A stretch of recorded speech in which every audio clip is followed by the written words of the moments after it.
兄弟姊妹平安，今仔日是2020年8月15号。今仔日的经文是诗篇133篇，创世纪42章第1节到28节，马太福音14章34到36节。今仔日要甲咱三角分享的主题是得到医治。耶稣基督传福音的过程的中间，吸引真侪人来跟对伊。当然，遮个人跟对耶稣基督，并毋是真单纯，敢若想要听到伊的教示尔定。真侪人是想要来得到主的医治。伫上侪人的时代，就亲像伫马太福音14章13节到21节所记载的，有5000个人来受着养饲来食饱，即个神热。当然，其中妇人人甲囡仔。亲像圣经记载古早文化共款，无算伫迄内底。照伫社会学的结果来算的时阵，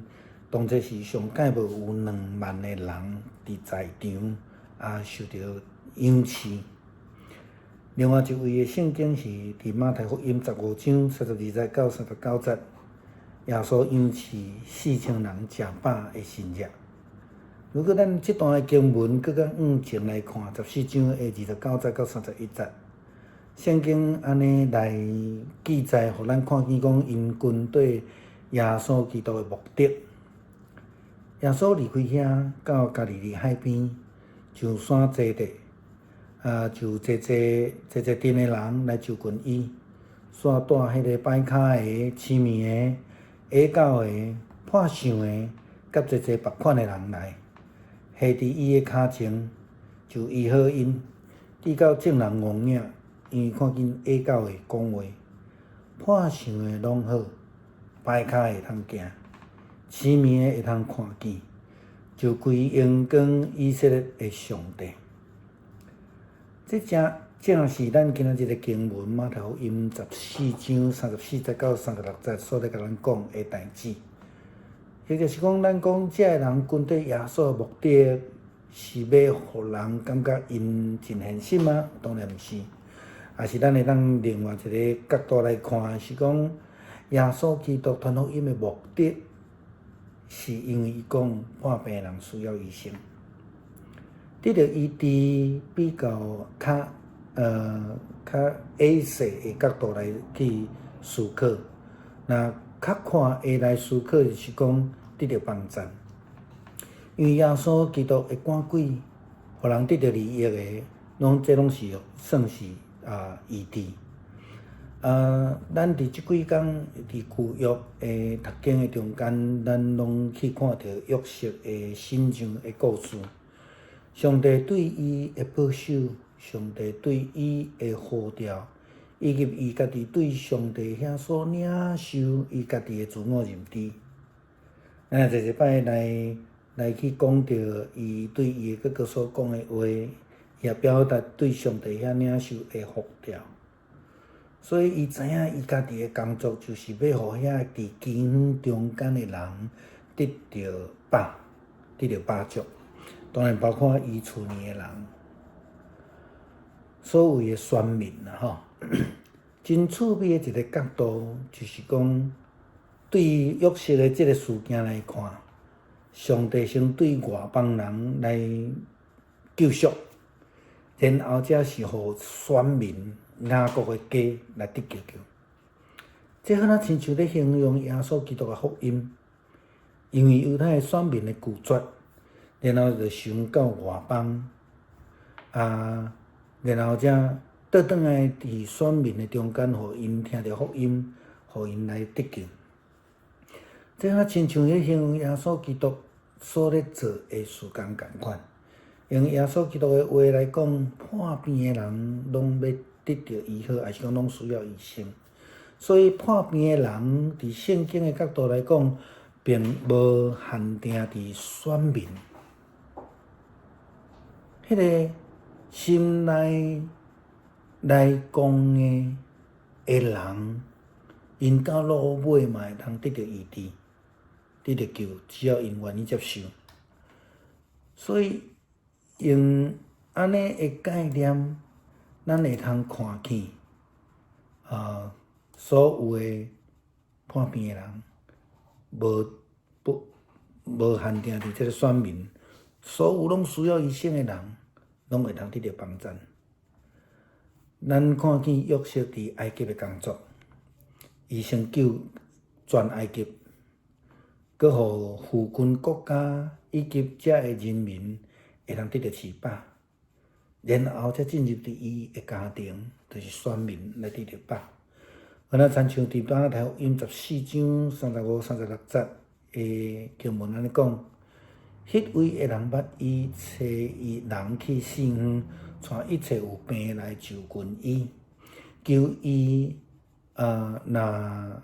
使互因摸伊的即个衫具的手，就见若摸的人焦装好。有人讲，台湾即马无疫情，所以会当开放边界。但是讲安尼话的人，伊袂记即破病是无国界，也是讲即个病菌是无国界。这也是为虾米台湾的政府要捐赠喙南互其他的国家？因为其他的国家因的病若无好，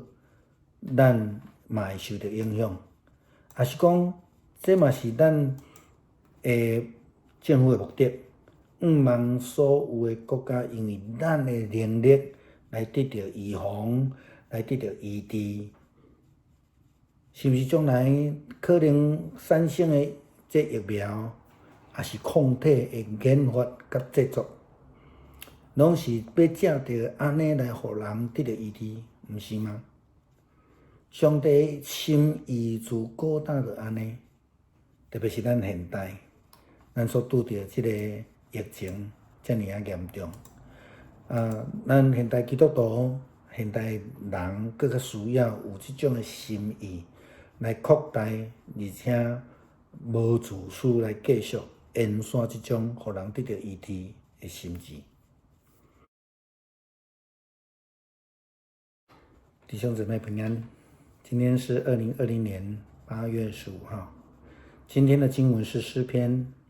133篇，创世纪42章1到28节，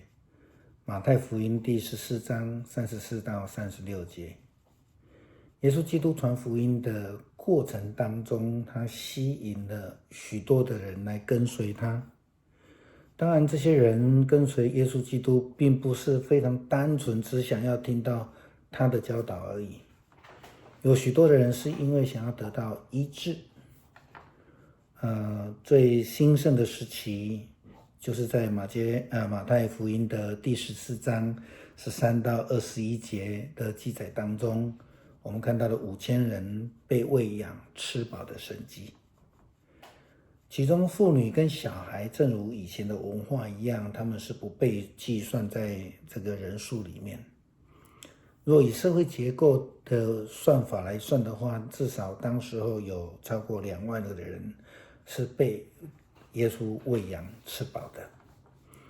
另外一处的圣经是在马太福音15章的32节到39节，耶稣基督也喂养了4000人吃饱这样的神迹。如果我们再往前一点点来读15章的29节到31节，我们就会发现他们跟随耶稣基督的用意跟目的。圣经这样说，耶稣离开那地方，来到靠近加利利的海边，就上山坐下。有许多人到他那里，带着瘸子、瞎子、哑巴，有残疾的，有好些别的病人，都放在他的脚前，他就医好了他们。甚至众人都稀奇，因为看见哑巴说话，残疾的痊愈，瘸子行走，瞎子看见，他们就归荣耀给以色列的神。这正是今天的经文，马太福音第14章34到36节的经文告诉我们的。或许要说，这些人跟随耶稣基督的目的，感觉上是很现实的。也许我们可以从另外一个角度来看，耶稣基督传福音的目的就如同他说过的话，生病的人才需要医生。也许我们从得医治这个字来看是比较狭义的说法，如果广义的说法就是说，也许是使人得到帮助，因为那是像耶稣基督赶鬼啦，或是使人得到利益呀，其实这些都是得医治的广义解释。我们从这几天的旧约的研经当中，我们看到我们聚焦在约瑟的身上，上帝给他的保守，给他的呼召，以及他自己对上帝所领受的自我认知。我们也从他多次跟他的哥哥说话的这个当中，看到他在表达他从上帝所领受的呼召。他知道他自己的工作就是在那里使饥荒中的人得到饱足，当然也包括后来他的家人，所谓的选民雅各的家族。牧师觉得这边非常有趣的一个角度是，在约瑟的这件事情上面，我们看到上帝先从外邦人开始救赎，然后才是让选民得救。这似乎是在形容耶稣基督的福音传播以后的事情，因为犹太选民的拒绝，这个福音先到了外邦，现在渐渐的慢慢的回传到了犹太这些选民的身上，使原本心里刚硬的他们现在也能够因为接受而得医治，得救赎。以耶稣基督的话说，生病的人来说，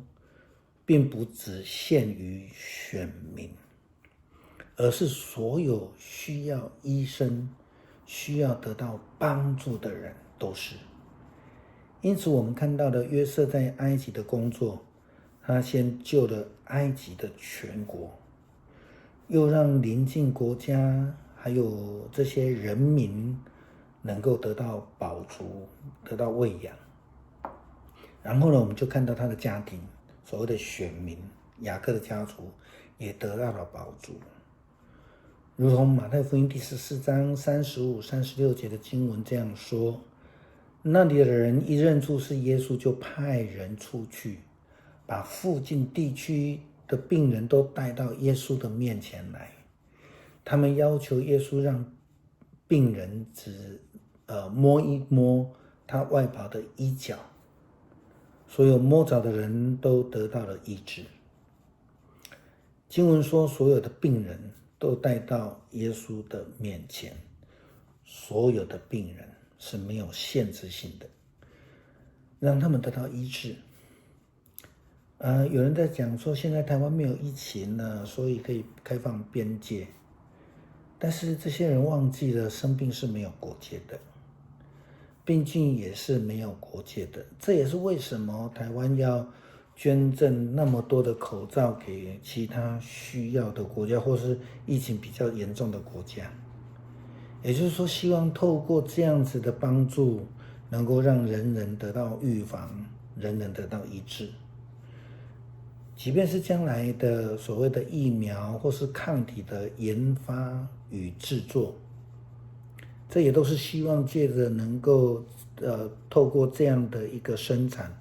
让许多的人得到医治，不是吗？其实上帝的心意自古就是如此，我们更要将这样的心意扩大，而且不自私的继续延续下去。不只是现代人，特别是基督徒，更应该如此的做。